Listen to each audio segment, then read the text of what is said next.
dañuy dellu jaale Guy Marius Sagna mi nga xam ne waajuram bu góor dafa dëddu jamono yi di ko masawu di ànd ak moom ci naqar boobee di laataamaa tàmbali gërëm ñëpp ñi nga xam ne ci semaine bii ñu génn wax nañ yéy nañ yàbbi ci situation particulièrement Simon mi nga xamante ne yaramam neexul woon wax nañ ca lañ ca mën bind nañ ca ñeneen ñi lañ ca mën ba tey ji yàlla def na am na liberté provisoire ba génn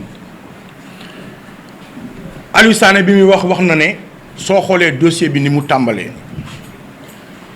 lu tax Y'en a marre nekk à l'aise tey toog fii di wax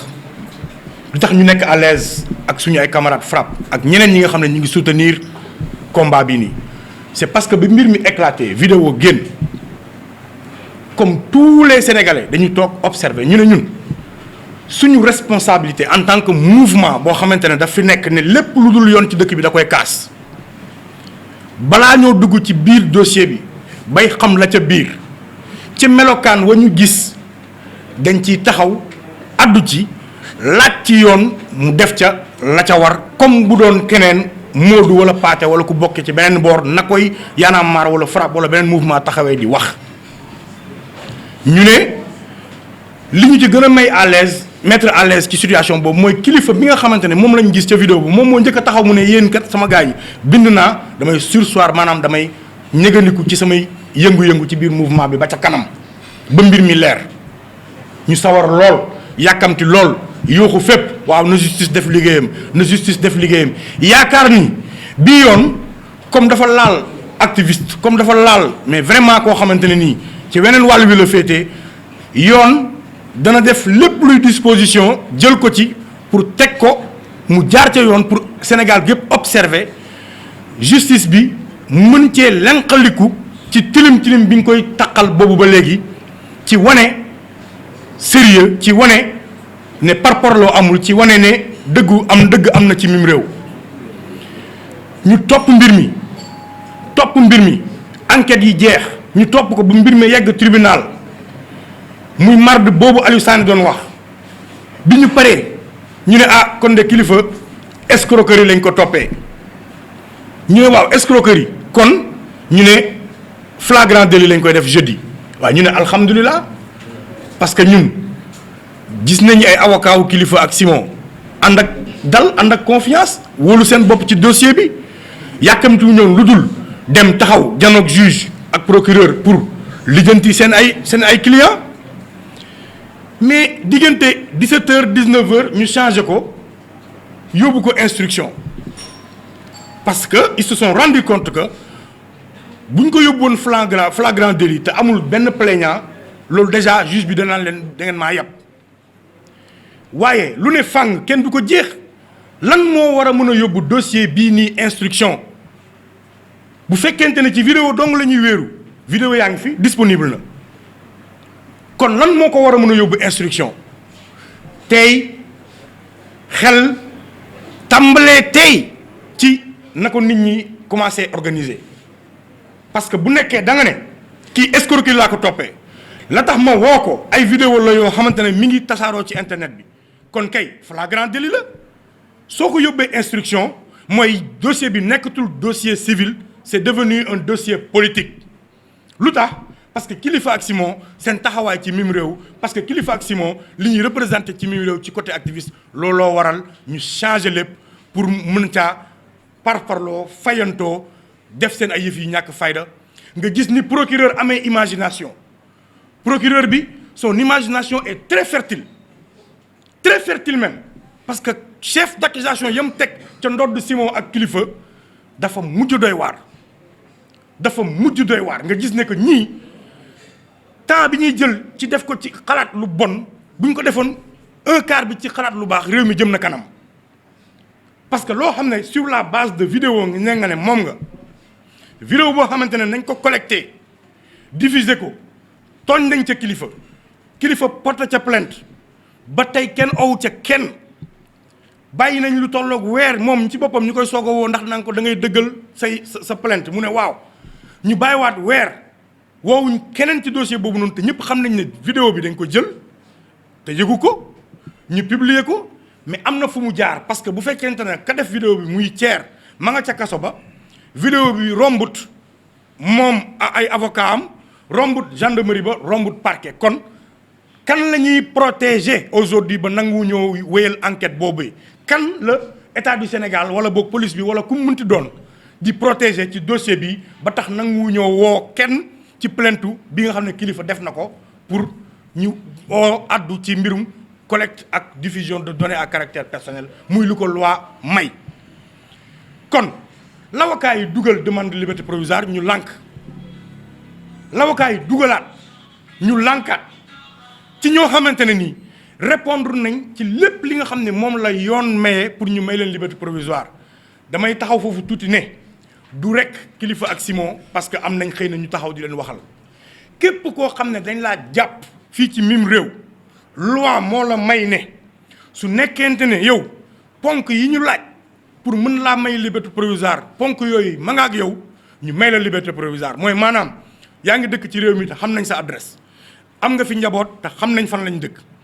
fii ngay liggéeyee te xam nañ lan ngay def loolu bokk na ci ñetti garantie yi ëpp solo pour ñu mun laa may liberté provisoire te dafe naa ne kilifa ak Simon am nañ ko. Simon it rax ci dolli yaramam neexut muy feebar boo xam ne da ko topp depuis 2017 bokk ci ñëw dolleeku sénégalais yi wax ci ñu ragal gilaawaale dal leen ci biir kaso bi looloo tax ñu bàyyi Simon waaye dama bëgg ngeen xam ne du parce que procureur bi dafa baax attention procureur bi baaxul de procureur bi gentillul de procureur bi mayul Simon liberté provisoire parce que dafa feebar il était dos au mur parce que Simon dafa répondre ci lépp loo xam ne moom la ñuy laaj ci ay ponk il n'avait pas le choix de la même manière que amul choix ci situation wu kilifa bi waaye fayantoo lañ ci gis ak xoqatal ak kum tappale parce que teguñ ko fenn fu ñu leen ko mënut may du ma delluwaat sax di tudd ay Bougazelli di ci boole kilifa toftal turu kilifa ak Bougazelli yépp kilifa la toftal turu bandi de grand chemin yi nekk ci réew mi di sàcc di taxawaalu ak turu kilifa yépp kilifa la parce que taxawaayam ci mim réew mayul benn Sénégalais muy toftal turam di ko méngale ak kum ci mënta doon ci ces voyous de la République yi nga xam ne ñi ngi taxawaalu nekk ci seen ay soxla kon Sénégal ñun ñëpp ñoo ko gisandoo yoon moo nekk di jeng yoonu Sénégal moo nekk def la ko neex di fayantoo ci yu ñàkk fayda di nekk ci ay détails nañu bàyyi doomu jàmbur mu génn te ñu gaaw juger cette affaire et attention Simon sax liberté provisoire am bi dañ cee ñambaas lu ñuy woowee maanaam contrôle judiciaire maanaam mayuñ ko rek ne ko demal nga toog dañ ko may ne ko chaque le 5 ñëwal nga wuy si amoo droit bouger amoo droit kon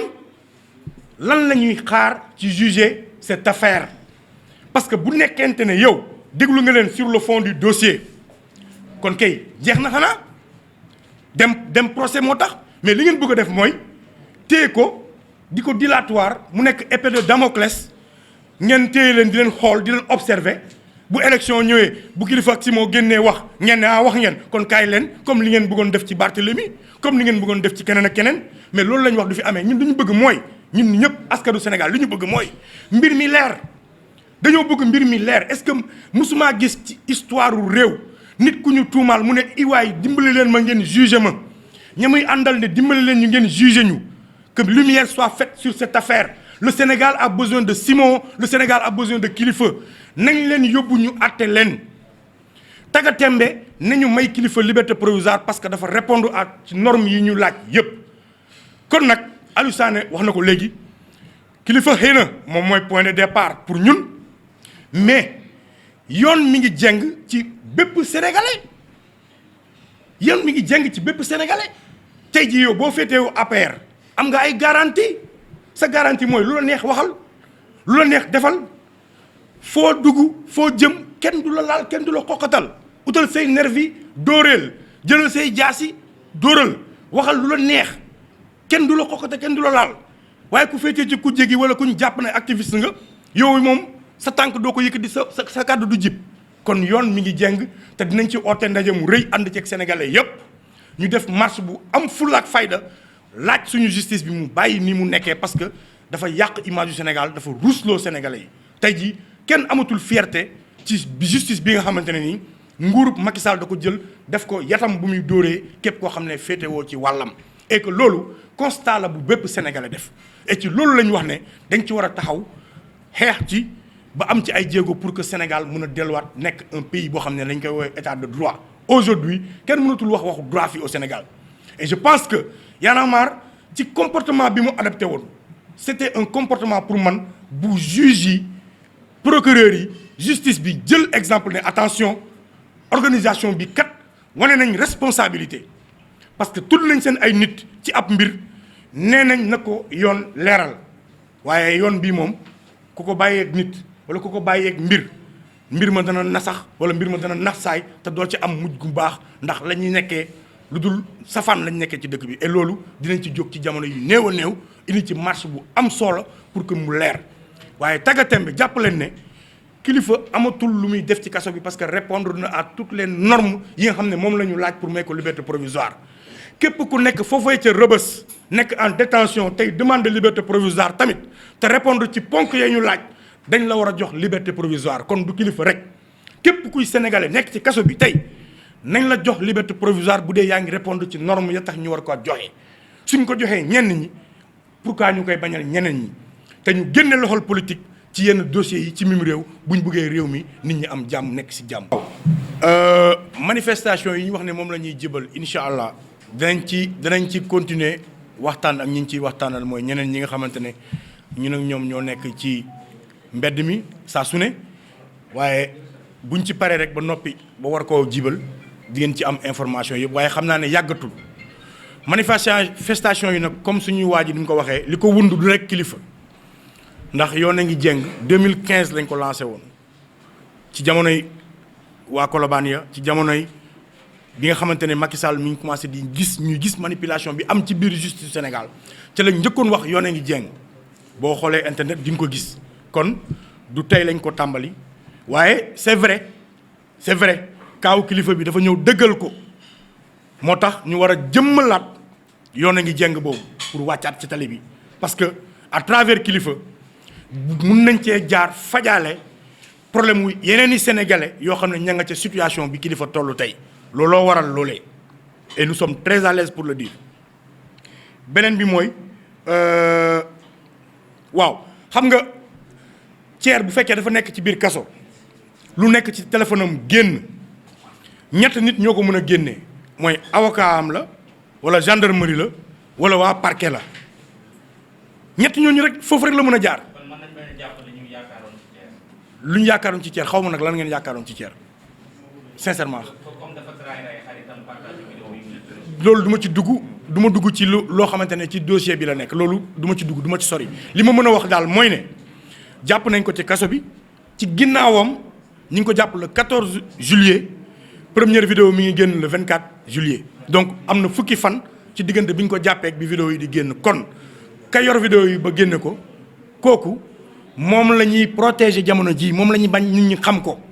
parce que bu ko nit ñi xamee Aliou Sané wax na la ko benn pièce la ci puzzle bi lu bëri dana leer ci dossier bi kon lu tax ñu koy protéger ak kan moo koy protéger na cybercriminalité def liggéeyam ñun loolu rek lañ ñaan loolu la ñu wax ndax ñun ay noonu leeral lañ ndax dañoo duut baaraam leeral non duutuñ baaraam leeral média la c'est un média bu am bu jot information diffusée la ko ciy daan wala la ko ci dul daan loolu moom ak yoon li yoon wax ci texte yi wax loolu bu yeggee mook yoon ci texte yi dañ ko wax loolu ñun amuñu problème ak benn média te duñu am problème ak média parce que média yi seen rôle ngeen di def mais nag bu ñu yeggee ca cappaandaw ga comme mënu ma cay wax ci mbirum dossier bi foofu laa ci mën a yem ci jamono ji foofu laa ci mën a yem. beneen mbir bi non c'est pas une interview. oui beneen mbir bi bëggoon naa ci taxaw trop parce que yàgg nañu assimiler affaire ñoom kilifa bi ak affaire député yi te ba ñu defee l'enquête ca biir dig ci ñaari waxtu xam nañ ne ñaari affaires yi bokkut parce que tamit kilifa vidéo bi génn depuis juillet ñu ngi ko soog a oo 7 septembre 8 septembre lañ ko oo parce que le 6 septembre affaire wu passeport diplomatique yi ci député yi ñu ciy tudd dafa éclaté ñu bëgg a créer seen contre-feu bëgg a indi lënt ak lëndëm ci xelu sénégalais yi looloo tax ñu woo kilifa tey jii suñ tuddul woon ay député ci mbirum passeport diplomatique góob na dinañ oo kilifa parce que amuñu élément boobu noonu parce que vidéo yooyu noonu c'est irrecevable devant la justice kon ñoom procureur ñoo la gën a xam li ñu def vidéo yi ñoom xam nañ ne c'est illégal nga woo ci doomu aadama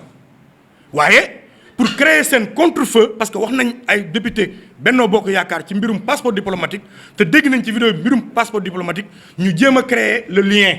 mais bi ñu l'enquêté xam nañ ne amul lien leer na la preuve bi Kilifeu ak Simon di génn dig ñi leen di yóbbu parquet lañ wax mooy escroquerie kon bu kenn indil ci amalgame boobu di wax naan dossier passeport ak présumé non ñaari dossiers yi bokkul te bu leen kenn tëkkaleeti bokkul loolu mooy dëgg bu leen kenn tëkkale parce que bokkul maintenant médiation pour lan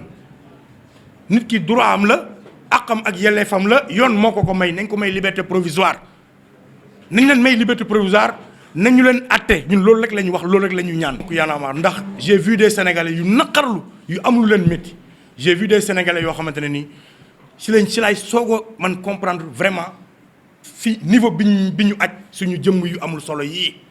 kon